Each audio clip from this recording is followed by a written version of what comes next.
Jak pewnie dobrze wiesz, fotogrametria to sposób na skanowanie obiektów z rzeczywistości, aby otrzymać ich pełny obiekt 3D. Do tej pory pojawiało się sporo tego typu aplikacji na komputery i telefony, ale zazwyczaj jedyne co dostajesz z takich programów to model 3D, z którym później musisz sobie jakoś poradzić. Więc jak nie znasz żadnych programów do edycji obiektów 3D, to może być trochę ciężko.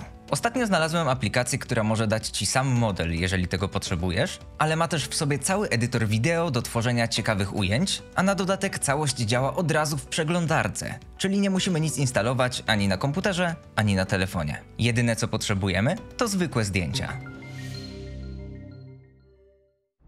Program nazywa się Lumiere 3D i możesz go znaleźć na stronie lumiere3d.ai. Tak jak mówiłem, nie musimy tutaj nic instalować, więc wystarczy założyć konto i możemy działać.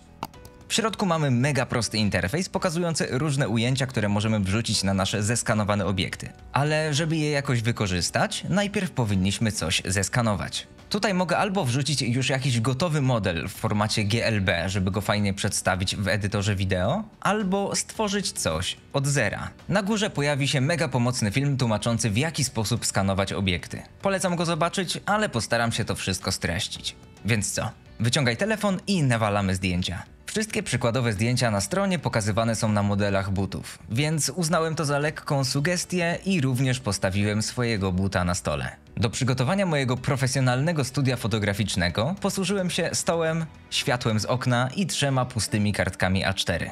Te kartki są po to, żeby ułatwić programowi odróżnienie głównego obiektu od tła. Do robienia zdjęć używałem zwykłej aplikacji aparatu na telefonie z Androidem. Nie muszę nic więcej instalować. Samo robienie zdjęć jest mega proste. Po prostu, tak jak widzisz, staram się uchwycić obiekt z każdej strony, przesuwając się z aparatem po łuku i upewniając się, że zdjęcie jest ostre.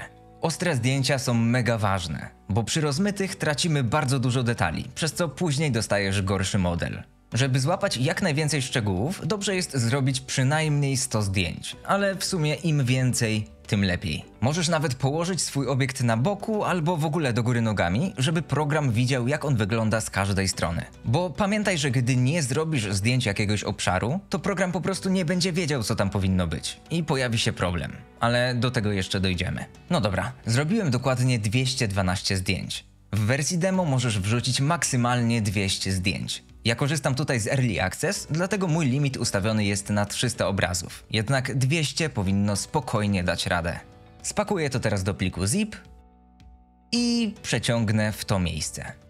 A teraz program będzie potrzebował chwili czasu, żeby wygenerować twój model. Zazwyczaj trwa to dosyć szybko, więc skocz po herbatkę i powinno być gotowe. No i mamy to. Właśnie przenieśliśmy nasze buty z rzeczywistości do 3D. I trzeba przyznać, że dostaliśmy tu sporo detali. Widać nawet, że nie do końca je wyczyściłem przed tą sesją zdjęciową. Mamy model, ale co teraz możemy z nim zrobić? Jak wejdziesz w zakładkę Template, pojawi się masa różnego rodzaju szablonów, z których możemy skorzystać, żeby z automatu stworzyć całkiem przyjemny film produktowy. Wybierzmy, załóżmy to. Ale gdzie nasz model? W zakładce Model. Wystarczy go wybrać i pojawi się na scenie. No i już. Na dole mamy linię czasu i to dzięki niej możemy kontrolować naszą animację. Kliknij play, żeby sprawdzić, jak całość prezentuje się w akcji. Tak jak widzisz, linia czasu jest podzielona na sekcje. Te sekcje to poszczególne ujęcia, z których składa się animacja. Jeżeli jakieś ujęcie ci nie odpowiada, to wystarczy je zaznaczyć, wejść w Elements u góry i wybrać jakieś inne.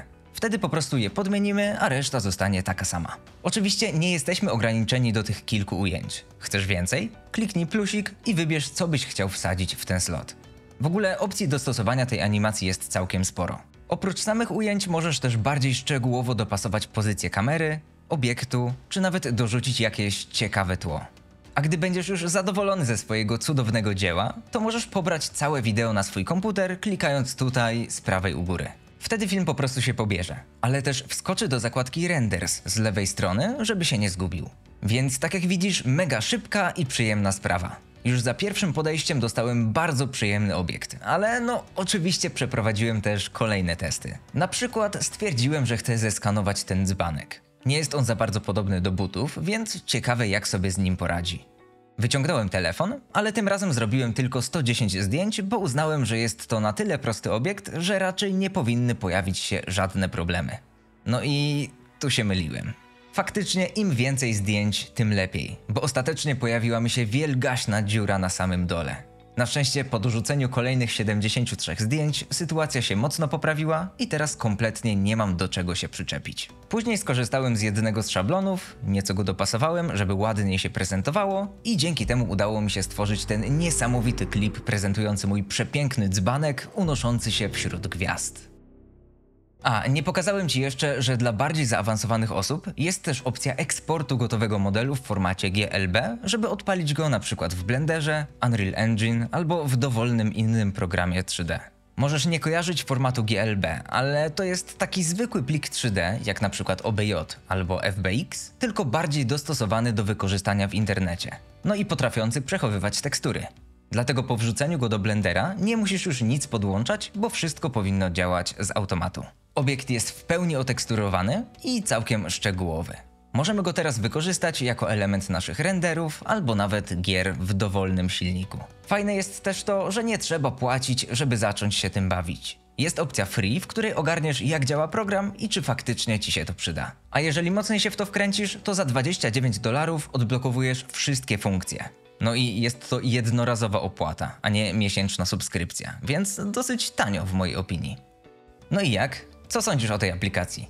Według mnie fajnie, że siedzi ona całkowicie w przeglądarce, bo nawet osoby ze słabszym komputerem mogą nie tylko zeskanować obiekt, ale też zmontować z nim przyjemny klip i później pochwalić się znajomym, czy nawet użyć tego na stronie internetowej.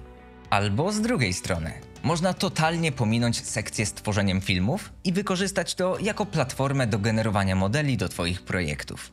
No, w każdym razie, jeśli masz jakiś fajny pomysł, gdzie ta aplikacja może być przydatna, to klasycznie zarzuć tematem w komentarzach. Ciekawe w sumie, na jakie pomysły wpadniecie.